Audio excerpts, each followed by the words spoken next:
उस आदमी को अचानक महसूस हुआ कि उसके कान के अंदर कुछ हिल रहा है। ये देखते ही जैक ने तुरंत चाकू से अपनी उंगली काटी और अपनी उंगली उस आदमी के कान में डाल दी। अगले ही पल उस आदमी के कान से एक छोटा सा सांप बाहर निकल आया, लेकिन जैक ने उस छोटे सांप को मारा नहीं। उसने उसे सीधे नदी में फेंक दिया, क्योंकि उसे पता था कि अगर उसने छोटे सांप को मारा तो बड़ा सांप बदला लेने आ जाएगा। असल में जैक एक प्रोफेशनल सांप पकड़ने वाला था और इस बार रेन फॉरेस्ट में आने का उसका असली मकसद एक दिग्गज पौराणिक अजगर को पकड़ना था। कहा जाता था कि उस सांप की कीमत $1 बिलियन थी। उस विशाल अजगर को बाहर निकालने के लिए जैक ने बेरहमी से एक क्रू मेंबर को मार डाला। इस डरावने मंजर ने बाकी लोगों को पूरी तरह डरा दिया, लेकिन किसी की हिम्मत नहीं हुई विरोध करने की। वो मजबूरी में जैक के साथ रेन फॉरेस्ट के अंदर चलते गए। जल्दी ही जैक ने पेड़ों पर काफी ज्यादा चिपचिपा सा पदार्थ देखा। तुरंत सब समझ गए कि ये उसी विशाल अजगर का छोड़ा हुआ है, मतलब वो पास ही कहीं है। इतना ही नहीं, थोड़ी दूर पर उसे लाल रंग की सांप की केंचुल भी मिली। जैक तुरंत जोश में आ गया, लेकिन तभी एक साथी अचानक चीख पड़ा। उसने लकड़ी के तख्तों के नीचे बहुत सारे छोटे छोटे सांप देख लिए थे। ये देखकर वो दोनों खुश हो गए, क्योंकि हर एक सांप $1000 में बेचा जा सकता था। तो दोनों ने फटाफट सांपों को बैग में भरना शुरू कर दिया। लेकिन जब वो बैग उठाकर चल ही रहे थे, तभी एक साथी को कुछ अजीब लगा। उसने देखा कि जो लाश जमीन पर पड़ी थी वो डरावने तरीके से खड़ी हो चुकी थी। वो आदमी बुरी तरह घबरा गया और भागकर अपने साथियों की तरफ गया, लेकिन तब तक बहुत देर हो चुकी थी।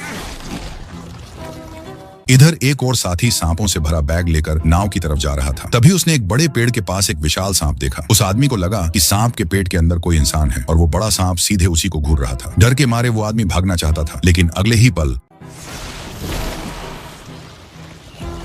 जैक आवाज सुनकर तुरंत वहां पहुंच गया। हालांकि उसने फौरन गोली नहीं चलाई। वो पास ही छिपकर इंतजार करने लगा, क्योंकि अजगर सिर्फ खाते वक्त ही सावधानियां छोड़ता है। सब कुछ तैयार था और जैसे ही वो गोली चलाने ही वाला था, तभी पास के बंदर जोर जोर से चिल्लाने लगे। घबराया हुआ विशाल अजगर तुरंत भाग निकला और जैक उसे मारने का मौका चूक गया।